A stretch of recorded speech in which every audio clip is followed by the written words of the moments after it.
দাওয়াত হবে কোরআন দিয়ে, কোরআন তেলাওয়াত করে করে, যেটা একটু আগে বললাম বাল্লিগু আন্নী ওয়ালাউ আয়া, কোরআন শিক্ষা দিয়ে কোরআন তার অন্তরে ঢুকাতে হবে, তাকওয়া এসে যাবে। আর কোরআন অন্তরে না ঢুকলে তাকওয়া আসবে না।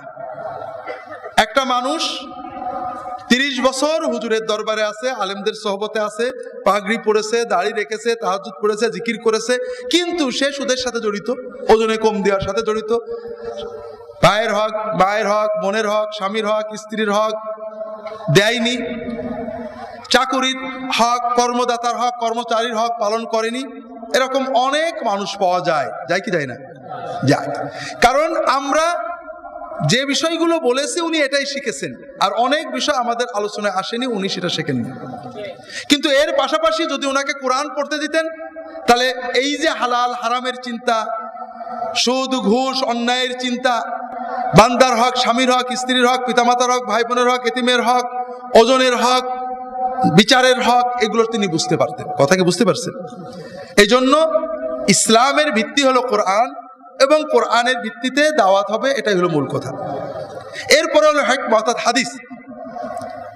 কোরআনের পাশাপাশি হাদিস থাকবে, সুন্নাহ থাকবে, যেটা কোরআনের ব্যাখ্যা করে।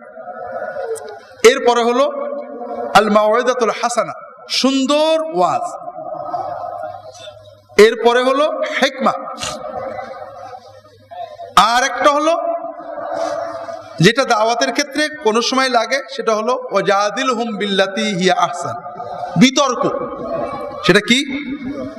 বিতর্ক মুসলমানে করা জায়েজ না।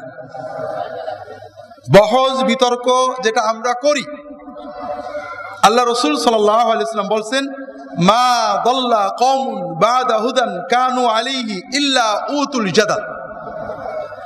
কোন কওম হেদায়েত পাওয়ার পর গুমরাহ হয় কখন? যখন এই ঝগড়া বহসটা তাদের মেন হয়ে যায়। বাধ্য অনেক সময় করতে হয় আলেমদের, কিন্তু মুসলমানে আলোচনা হবে, ইলমি গবেষণা হবে, সত্য অনুসন্ধান হবে, ঝগড়া হবে না। ঝগড়া মানে আমার এইটা রায়, তোমার এইটা রায়, যে কোনো রায় জিতাবো, এর নাম হলো বিতর্ক। আর যেটা বাহাস বলতে যেটা মূল বলা হয় অনুসন্ধান, ভাই আমিও জানি না ফাইনাল কি, আপনিও জানেন না, আসলে আমরা কোরআন হাদিস ঘেটে দেখি। কিন্তু অমুসলমানদের সাথে আল্লাহ তাআলা সুন্দর উত্তম পদ্ধতিতে বিতর্ক করতে, মুজাদালা করতে আমাদের অনুমতি দিয়েছেন, কিন্তু কোনো অশালীন কথা বলা যাবে না, বিল্লাতি হিয়া আহসান, সর্বোত্তম পদ্ধতিতে। তাহলে এগুলো দাওয়াতের উপকরণ। আর একটা হলো যেটা গতকাল আমরা বলেছি, আখলাক, দায়ীর চরিত্র, তার বিনম্রতা।